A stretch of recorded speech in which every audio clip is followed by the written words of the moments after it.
Is this thing on? Welcome back to Big Mouth and fancy seeing you here. And welcome fellow MUFC fans, fellow Manchester United fans. For me, Ollie must be the man even if he doesn't achieve top four.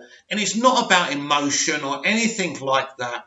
I just feel getting an established high profile manager hasn't worked for us. And I think this old boot room system is the best thing for Manchester United's future. And so does Oliver Holt, a really good football journalist. He wrote this beautiful article, which I want to read to you. When Sir Alex Ferguson retired in 2013, Manchester United faced two managerial options. Follow the model of the Anfield boot room, which I would have done, appoint from within and draw on the experience in the infrastructure that had underpinned the most successful period in the club's history and in the history of the English game, or throw it all up in the air and try to start again. United had senior players such as Ryan Giggs at the club who were coming to the end of their careers, who knew how Ferguson worked, who understood the pressures of operating at one of the biggest clubs in the world, who knew how unforgiving the spotlight would be as the boss, and who had the medals and the titles to command the instant respect of their peers. Giggs is an interesting one, actually. I love him. I think he's amazing. But I don't think he's the right ex-pro to run Manchester United. So here we go. However, Ed Woodward, the club's executive vice chairman, did not travel that road. He chose to turn his back on all the experience. David Moyes came in and jettisoned Ferguson's backroom staff. A fine manager and a decent man, Moyes soon became paralysed by the demands of the job. And let's be honest, I think all the managers since Sir Alex have been paralysed by that. United have not been the same since, not even close. Now, 3 failed appointments down the line and chewing on last week's veiled criticism about the running of the club from the most recent of them, Jose Mourinho, Woodward faces what is effectively the same dilemma. Does he stick with Ole Gunnar Solskjaer, the unfashionable choice, but the man who knows how United works, who knows what it takes to win the biggest trophies, who understands the traditions of the club, and who after victory over Brighton has now won all 7 of his matches in charge? Or does he throw it all up in the air and try to start again? Woodward's instinct will be to go for a big name, which hasn't worked thus far, has it? So he will be thinking Mauricio Pochettino, I can never say that name, Zinedine Zidane and Diego Simeone. Obviously, Pochettino is the favourite. Solskjaer might be a United legend, but he's not quite Galactico enough for Woodward, a man starstruck by reputations. It is important to understand this about Woodward. He is an over-promoted accountant who craves acceptance in football, and that is why he's drawn to the big reputations. It is as if he believes they bring him credit by association. Yeah, I'm afraid a lot of people in this world believe by being around big names, it does that. I'm friends with some big names, but because I like them rather than who they are. And I really can't stand it when people want to be associated with big names just because they're big names. As if he thinks they are his shortcut to being considered a football man. And of course, Woodward isn't a football man, but he is a great businessman, no doubt about it. Sure, Woodward deserves some credit for appointing Solskjaer as a caretaker manager. In the first place, Woodward has at least begun the process of clearing up the horrible mess he created by hiring Mourinho and allowing him to stay in position for far too long while he systematically dismantled the ethos of the club.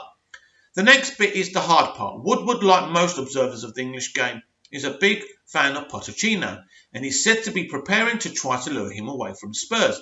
Pochettino, who has done a brilliant job in North London, has not exactly hurried to rebuff suggestions that he could be the next United boss.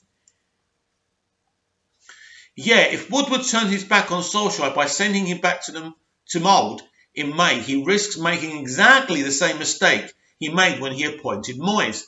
Louis van Gaal and Mourinho, he risks making a lunge for a big name when the answer to United's problems is standing right in front of him in the form of the caretaker who has transformed the fortunes of the club in 1 month. And that's it. Oh, no, it's not. We got more. Wow. I thought I read all of it before. Why not give it to Solskjaer on a permanent basis? Why not let him build on the results he has achieved already? Why not let him continue the process of recovery and repair? So far, he has had to be a healer as well as a manager, and he has done the job as if he were born for it. There is an energy about the club now that it has not had for years. Why throw that away? Solskjaer is largely unproven, but then the last three managers were laden with experience, and Van Gaal and Mourinho were laden with honours. It didn't do them much good. They looked outdated and tired. Refugees from another football age, it's so true. Solskjaer has none of that kind of baggage. Everything about him yells enthusiasm for the job. Sure, it's a minimum requirement, but Mourinho never seemed to acquire it.